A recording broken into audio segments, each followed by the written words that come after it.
Hey team, this is Ryan, and today I want to talk about one of my favorite things to talk about with the Modern Veterinarian, and that is this idea of the human animal and fear, anxiety, stress, and trauma.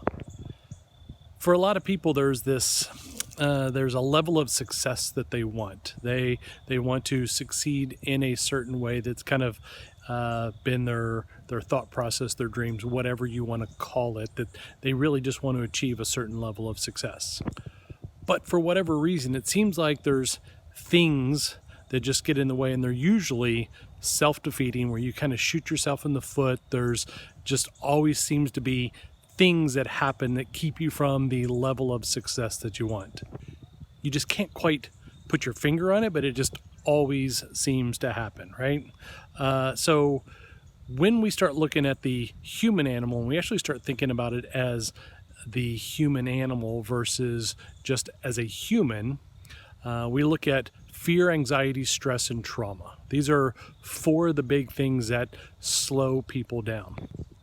Many times it's not even conscious. It can be something that's kind of just below the conscious level. It could be something that happened to you 30 years ago, 40 years ago that you don't even remember, and just something that happened to you as a child, and boom, something happens. Your amygdala takes a snapshot of it, and for the rest of your life it's looking for something that looks similar to that, so that it can bring back those memories, and it can bring back that feeling specifically around whatever that event was.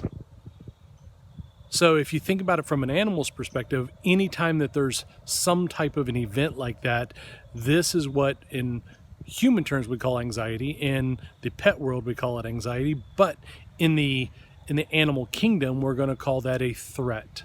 So it's a threat response, so to speak, right? So when we're dealing with the human, right, we have this fear, anxiety, stress, or trauma response that comes to it that is just kind of below the level of consciousness, right? Now, this is oversimplified. If you're speaking with a psychiatrist, psychologist, whatever, counselor, however that is, this is an oversimplification of it. But let's think about it. Let's think about it from the animal perspective, right? So you're safe, but yet for some reason your fight, flight, or freeze is kicking in, and it's actually keeping you from getting the thing that you want, the success that you want, whatever that may be. And we see this happen in all kinds of industries.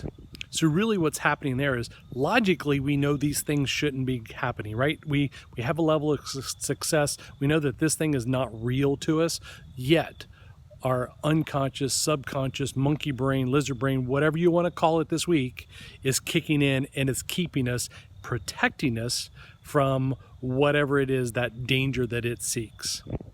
So it's about emotion. Emotion overrides logic. So what we need to do is sometimes, and I do this with other people that I coach outside of the veterinary world, is we actually need to take that emotion and we need to separate the emotion from the actual event. So we need the memory, but we don't necessarily always need the emotion that goes along with it, because it's the emotion that is going to typically shoot us in the foot and keep us from going where we want to go. So if you've got some issues around things that are going on, and you just can't seem to get the things that you're wanting, and you work really hard, you just seem to be self-defeating all the time, or just things seem to happen and not go your way, let us know. Send us a message, private. We'll set up a time that we can talk and figure out what's going on with you, and make a plan that we together can see what's going on and see if we can make a quick, rapid, fast change. Remember, fear, anxiety, stress, and trauma. This is Ryan. Give us a message if you need to. Otherwise, we'll talk to you tomorrow. Have a great one.